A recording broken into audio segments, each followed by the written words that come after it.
the PS5 Pro. Wow.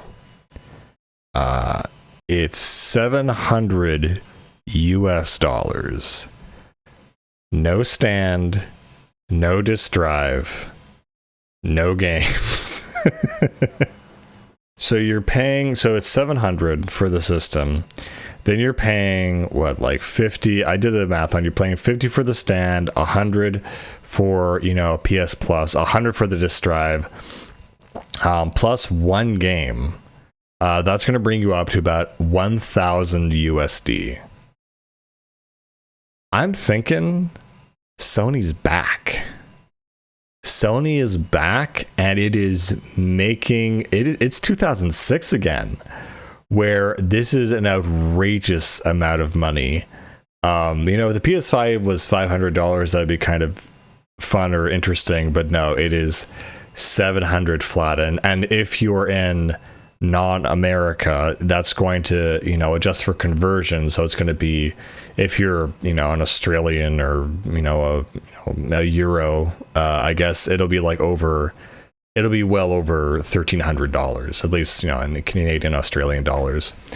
I'm thinking Sony's back, baby. We're balling. We're Chad Warden. If you can't afford the PS5 Pro, don't even talk to me. Don't even show up. Buy the system with no games, and then go complain to everyone else how poor they are. Oh yeah. Oh baby, we are back. Oh, I love seeing this. Oh, this is beautiful. This is beautiful. You know what? Sony has finally returned to the PS3 era. We had the PS2 where we had one of the largest libraries of great games ever. I think it might have been the GameCube actually, but still the same era, And PlayStation after that was like, you know what? Let's make a system that's super powerful, that has all the hardware and no games on it, and see what happens. And we saw what happened. And then PS4 came around, and you have to keep in mind, though, that when PS3 launched, there were just a lot of games that were Xbox exclusive for a while, until publishers were like, oh, we can just port this over. Why don't we? And, some examples of that were like Mass Effect. I think BioShock was a limited exclusive. Assassin's Creed, maybe, for like a little bit. But by and large, things always came out on Xbox 360 first, and then were eventually ported to PS3. So PS3 always was seen as getting leftovers, or even down the software cycle. I remember there was one game that had been out on Xbox for years, and then it was finally ported to PlayStation 3. So PlayStation 3 eventually did get games, but it was drip fed from its competitors, basically. And then you have PS4, and so PS4, people say it didn't have games and only had Bloodborne. Well, that's not really true, because at that point you had already kind of established you've already established cross-platform games by that point. So if it's on Xbox, it's also on PlayStation, and there were some games that were made specifically for PlayStation, Soulsborne games feel definitely more PlayStation-y, and because of Bloodborne being PlayStation exclusive, it kind of signals you should only play Souls games on that system. And other things like JRPGs, obviously, the build-up for Final Fantasy 13 and 15, which weren't great, but they were seen as the official versions. Devil May Cry 4, you could always play that again on Xbox, but you don't know to. And even Metal Gear Solid 4, for Metal Gear game, it was the weakest one in this series. But by the end of the PlayStation 3's life cycle, it did have a good library of games for it. So it just took a while, but it got there. But when it initially announced, it was people were losing their minds because people bought this system and were gloating about it, and they didn't have the foresight to think, what am I going to play on this thing? Because it won't have games for years. Yeah, you dunked money, and now you're kind of in a karmatic debt where you have to justify buying this massively expensive console that is basically a Blu-ray player with nothing to play on it. And even in the PS5's case, they have a Returnal, I think. Demon Souls, which is a remake of a 2013 game, or 2008 or 9, I think. So yeah, the PS5 is like, dude, what are you doing? It does a Final Fantasy 16, which I've heard is pretty good, but still, that's just like one JRPG. Yeah, this is completely ridiculous. This is absolutely, was this the image before? Because I kind of like this. This is a cool look to like do a reversal where it's like black and whatever instead of white. That'd be cool. But yeah, no, they are repeating. So PS4 had a decent library, I'd say. Even from the start, there were some like weird, interesting games on there, and it was more prevalent, I think, in the PS4 era, because when they were competing with Xbox One did not have the massive library of games. It's like, if you talk about the massive library or the library advantage, it was PS2, then 360, then really no one. You could argue it's PlayStation, and right now it's Switch. Switch has the largest library out of all the consoles. It has every port imaginable. It has Skyrim, it has Doom Eternal, it has literally everything you don't think a Switch could run, and it is running it because it's advanced to the point where it can do that.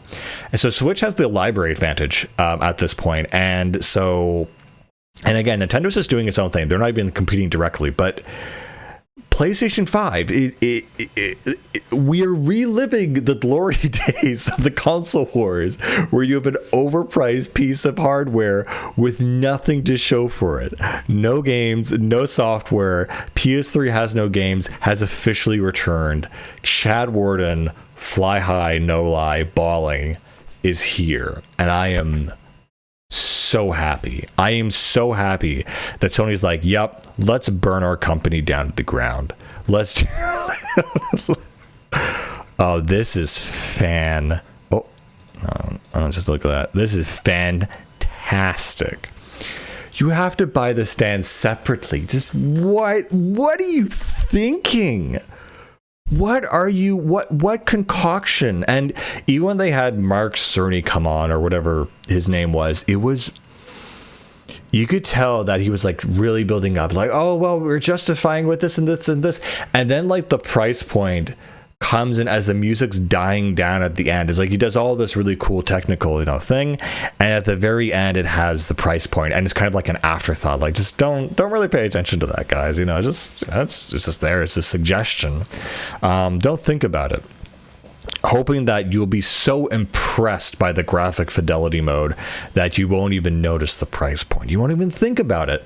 And to be fair, there are some consumers out there that really don't care. People have talked about them, but there are certain consumers that don't engage in online discussion. They don't complain about these things. They just buy and consume because they have so much money, I guess, and they don't even play their games. But yeah, I am laughing really hard at this. This is the Returnal. We had a little, swoop where PlayStation had all the games, then no games, then some or most games, and now they're back to no games again, which gives me hope that the PS5 might have all games. But then again, I mean, this might be the last console generation, so we're going to see everything kind of move to streaming. Even, I think Sony more than Microsoft has a patent for like a built-in TV app where you just need the controller and you play stream games through the app. And I mean, I hate to say it, but I really do prefer streaming games, because the ability to like stop a game and immediately switch to another one is actually really, really cool. The only thing I want to see with consoles in the future is,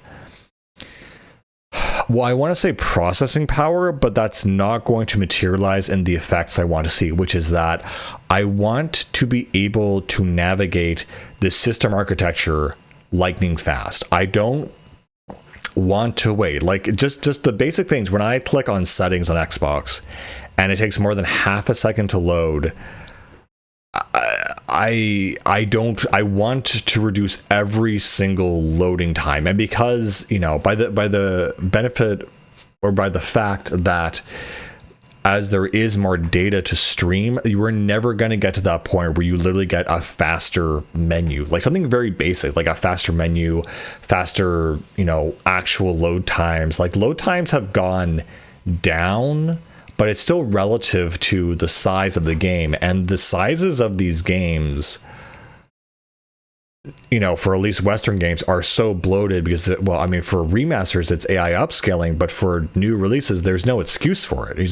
Why is, I think it was Star Wars Jedi Survivor, it was something like 160 or 150, 180 gigabytes, and it's like, there's no justification for that. There's no good reason for it because it's not being shown. And I think there was some internal document that was leaked about how modern game development is just bloated and unoptimized. And, it's always been unoptimized when a console is ported to PC, and there's always kinds of bugs and glitches, and they don't seem to care either, which is really messed up. Maybe because of piracy, I don't know. The games are so large that even with higher processing speeds, it's taking more or less the same time to load them than as it was like Gen 6. It's just like, oh, okay. I mean, the what really shocked me is playing older games on the NES, the SNES, where they just they're on and they're running at more than 30 FPS. And they're just these very small, basic, pixelated games. But that feeling of having instant reaction, instant startup, no logos, no whatever, it's really, really satisfying. It's something I'd love to see games return to. And I hate starting a game and having to read or agree to the privacy and policy agreement and the EULA and the brightness settings and the voice narration and all these little barriers are putting little legal, or whatever, walls between me and my game experience. It's bad. It's not good for the end consumer. Just let me start the game. And that's why I'm really looking more so to, the indie game market. The indie game market is where you're going to get more interesting, real creative games. And again, I've been over this, the AAA gaming is going through a zombification or a cloning process where it just replicates itself. But yeah, I'm looking at the PS5 and I'm thinking, I'll see you in 4 to 5 years when the price plummets, because I want a disc drive, because I love my physical media. As much as I enjoy streaming, I also enjoy owning the game after I'm done streaming it, so I can play it years later and just boot it up and be like, oh yeah, what was this like? And a lot of people regret selling their old games and consoles, so I definitely need a disc drive. A stand, I probably need a stand. And I do really want to get PS Plus when I do, get my PS5 Pro eventually. So all those extra optional things that come with the console, I do really need those, really, for the full experience. And I'm just going to wait until it's dirt cheap, basically. I'm fine with waiting. And I know some people aren't, but I'm fine with waiting. The other thing too is that I can't find it, but they actually have the audacity to say no games included. And maybe because whenever I've bought a new console, it's always been a bundle thing. It always came with a game. Just to say no games, no stand, no games, no disc drive. You get nothing. You lose, sir. Good day. It is so ridiculous. Sony is phony. Sony is laughing or just dabbing on its players. This is really funny to me. This is Sony. We're back in 2006, and you know what? It infuriated me, because I thought, you bought a PS3, you have nothing to play on it, and you're gloating about that online. And Chad Warden, and there was this other guy who talked about how Killzone 2 was the most realistic game ever. I was infuriated by those guys back in the day, but now I really miss them, because at least you felt something. The console wars in Gen 7 were real. They were real console wars, and I wish we could have that time back again, but it's just not going to happen. Again, I wish this was black and this was white. I wish it was like a reversal or an inverse rather. It looks really cool. Like yeah, like that looks better. And PlayStation has always been like a black colored console. It's just always been that way.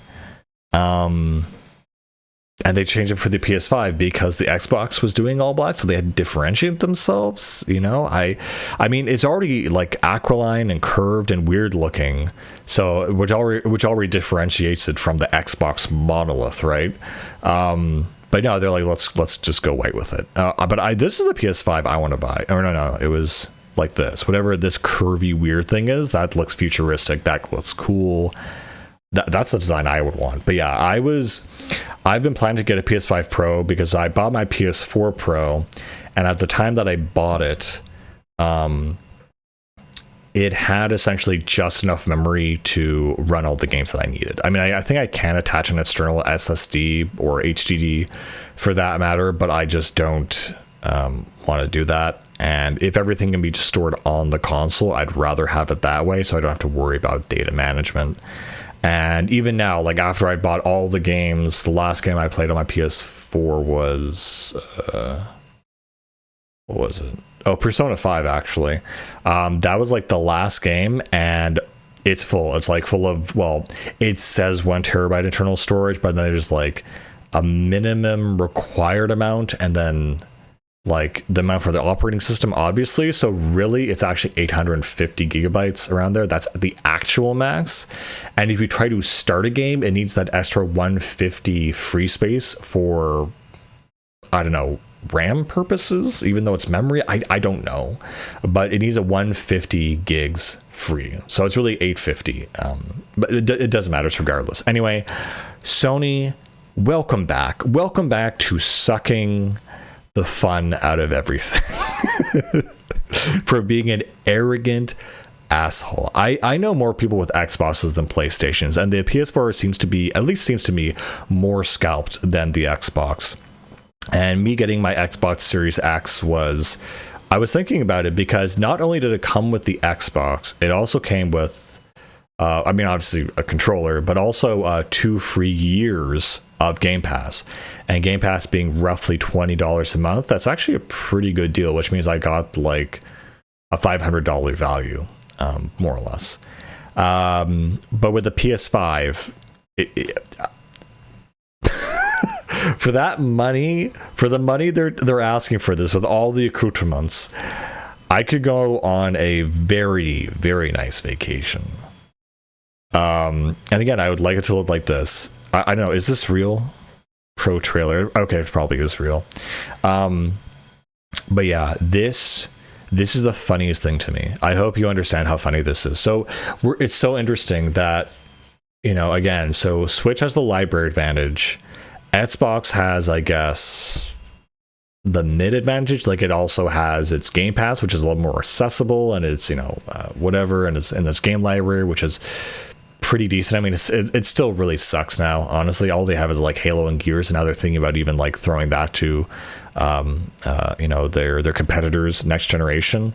And Sony does have like decent IPs, like it has Ratchet and Clank and Spider-Man, but are those IPs at the peak of their series? It's like, not really. I've heard Final Fantasy 16 is pretty good, but yeah, this is just sad. This is just really, really sad and funny. So yeah, Sony has returned to the hardware, what do you call it? The hardware edge, and Switch has the library edge, and Xbox is kind of using its streaming edge, its kind of innovative new streaming service, which PlayStation also replicates. But yeah, this is very funny to me. Anyway, this is my reaction to the, you know, PS5.